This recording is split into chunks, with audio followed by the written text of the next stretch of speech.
Hey, how's it going, everybody? Welcome back to another episode of Beta Breakdown. And in this episode, we're looking at 4 new heroes, legendary heroes, coming to the next Opera event.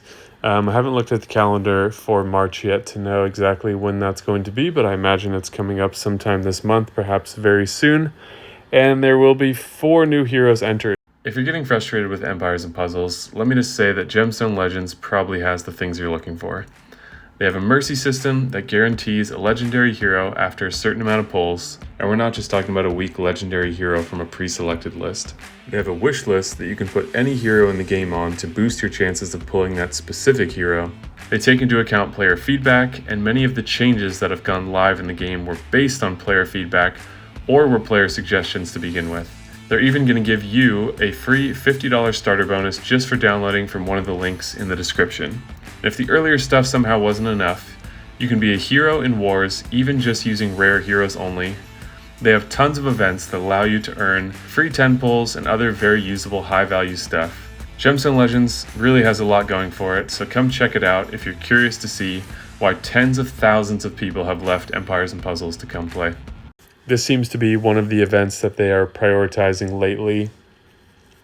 They used to just run the same cycle of events, but now they kind of pick the ones that are probably generating the most, pumping heroes into those, kind of like the Astral Portal that we just had. That's going to be coming back soon with more heroes, and the Owls and all that kind of stuff. They tend to move in trends instead of in a even cycle. So this one's going to be coming back. There's some great heroes in there. Obviously the second crop is far better than what was in there from Black Friday or whatever to begin with.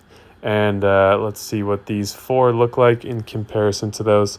So we actually have some art in here this time, which is nice. They've been releasing some images from beta. They do blur out part of it, as you can see. I don't know why, because they're telling you what the skills are, but yeah. So we have Daroga, the Jade-Eyed Gentleman. So cool. All right. Fast speed.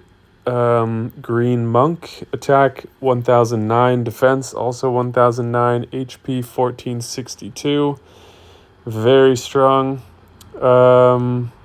Ether power is dodge, innate resistance against status ailments that affect attack, which is nice. Passive, heal when status ailment expires or cleared. This character receives 20% health each time a status ailment expires or is cleansed, removed, or reallocated. Only once per turn. That's huge, though. 20% heal.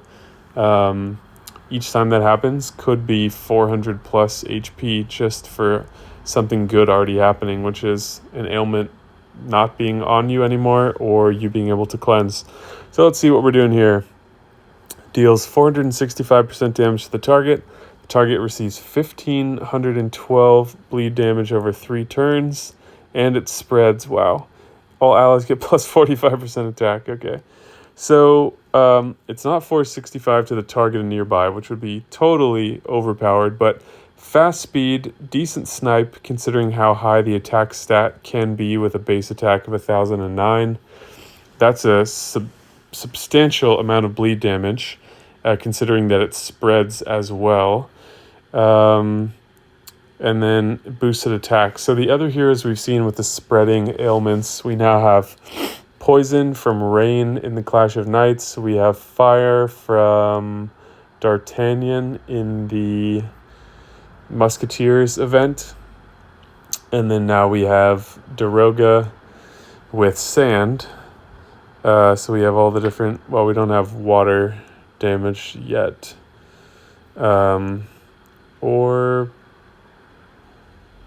Wait, let's see. Yeah, we do have poison from Rain. So just water, I guess, is the only one that's missing as far as I can think. So in terms of comparison to those heroes, the damage seems higher, which is risky. I'll talk about that in a second. And I don't think the other ones do an extra thing. Like this one is giving you plus 45% attack for 4 turns, which is quite a nice amount for a long period of time. The thing to keep in mind is, with these spreading ailments, the biggest weakness is if you kill them with the snipe, which with a snipe like this is very possible, it doesn't spread. And if the first turn of... Oh, excuse me, this is bleed damage, not sand damage. I think I said sand. If you kill them with a snipe, it doesn't spread, and if the first turn of ailment damage kills them, in this case bleed damage, then it also doesn't spread, which is a little bit... doesn't make sense, if you ask me. Like, burn or poison, if you think about how those things would actually work, they would spread just based on, or could spread based on proximity, regardless of whether that person was dead or not. I guess poison, not really so, but fire, definitely. So, yeah, it's a little disappointing it functions that way because it has the potential to be a very powerful effect, but there are some big things that... make it not quite as good. All right, next we have Meg Gyri. Don't know. Wow.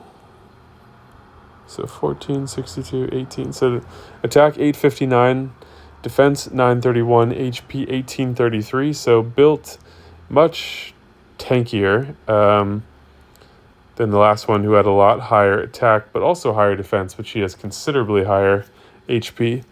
So we have an average speed yellow paladin, ether power, defense up, also resists attack, and interesting, receives 10% health each time a status ailment expires or is...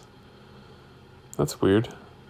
Her speed is slower, and her passive is weaker than the fast speed hero. I wonder if we'll see that balanced out before release.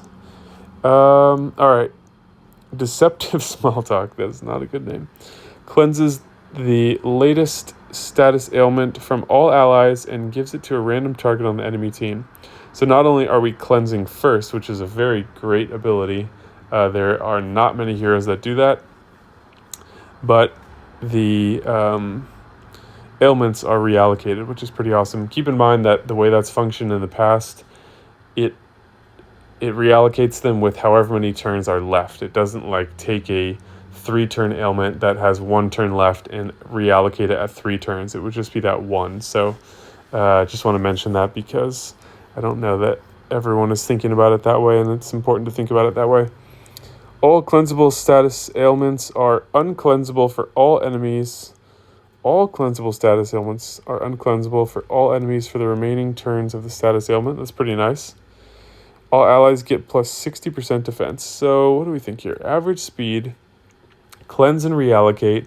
I think a heal would have been much nicer than the increased defense. 4 turns of increased defense does make a considerable difference though. And then you are making cleansable status ailments uncleansable, which has the potential to be very strong. You just need to build this hero into the right team. Not the best defensive hero that could work. Generally, it's better to have more aggressive heroes that are dealing damage than trying to come up with a clever synergy on defense. All right. Odile.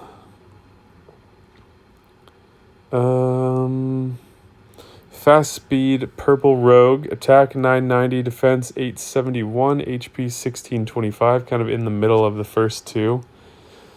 Ether power, defense up again. This one only recovers 5%. So why was the first one 20% for a fast speed hero? Weird. Okay, we have another dancing hero. These are usually pretty good. Boosts health for all allies by 475. Casts Dance of the Black Swan to all allies but the caster for 4 turns. So 4-turn buffs are something that I'm always a fan of versus the typical 3 turns. At the end of each turn, the dancers deal 155% damage to a random enemy and boost health for themselves for 35% of the damage dealt. So that's just a guarantee. Whereas like Odette was based on allies firing special skill. She did a lot more damage, but also wasn't healing from it. Plus 20% mana generation. Gives immunity to new status effects. This effect cannot be dispelled. So, what do I think of this one? 155 is not a lot of damage. It is for 4 turns, which is nice. Every hero is going to be doing it, so that's a lot of hits. The hits don't do anything, though, besides damage.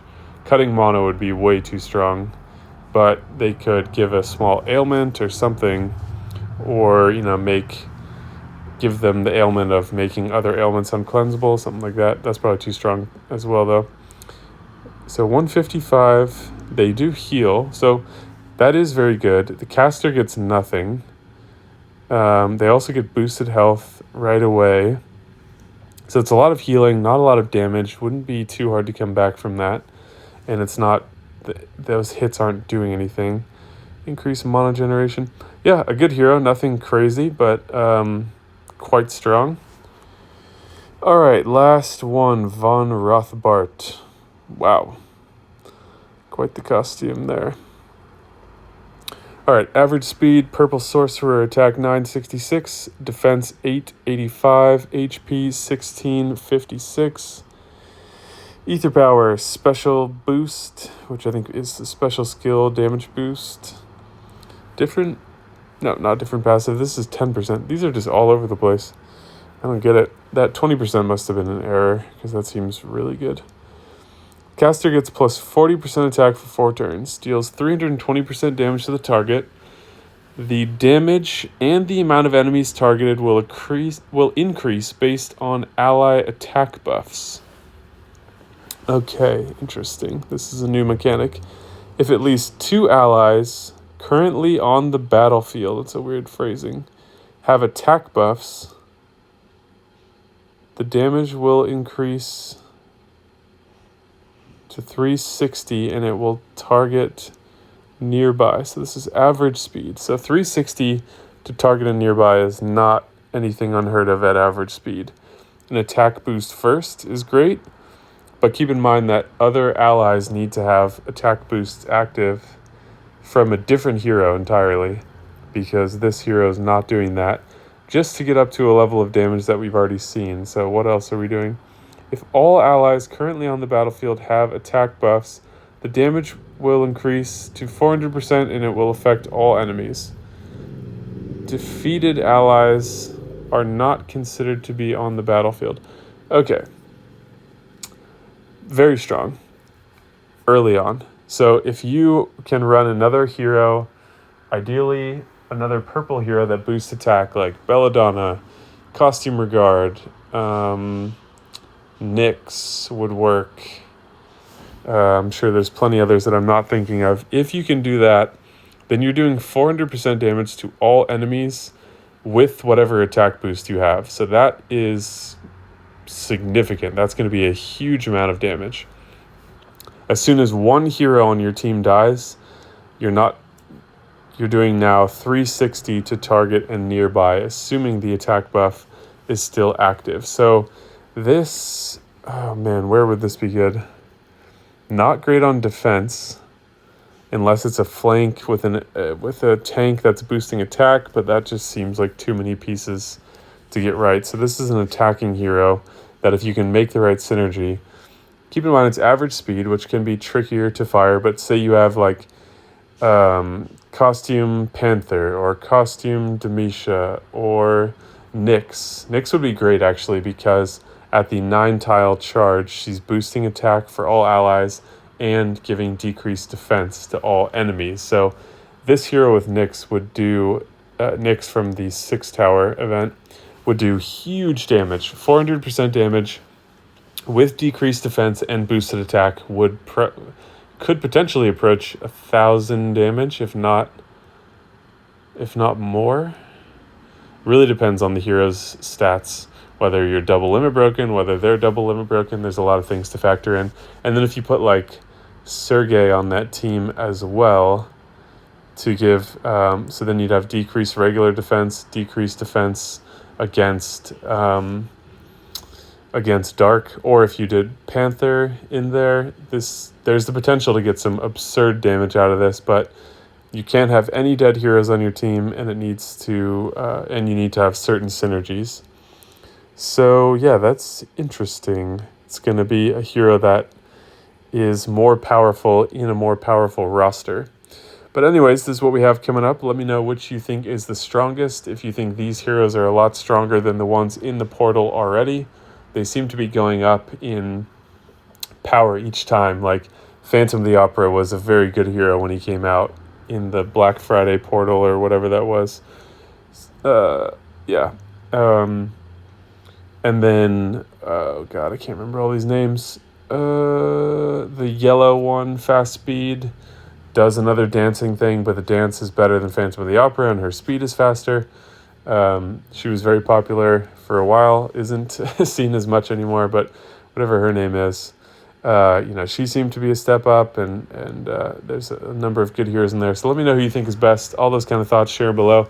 If you enjoyed the video, please hit the like button. It is a good way to support the channel and to let me know that you guys want to see more of these videos. Additionally, if you're not subscribed and you want these videos in your feeds, so you don't miss this information, definitely subscribe and click the bell icon if you want to be notified when I upload. Thank you guys so much for watching, and I will see you in the next video.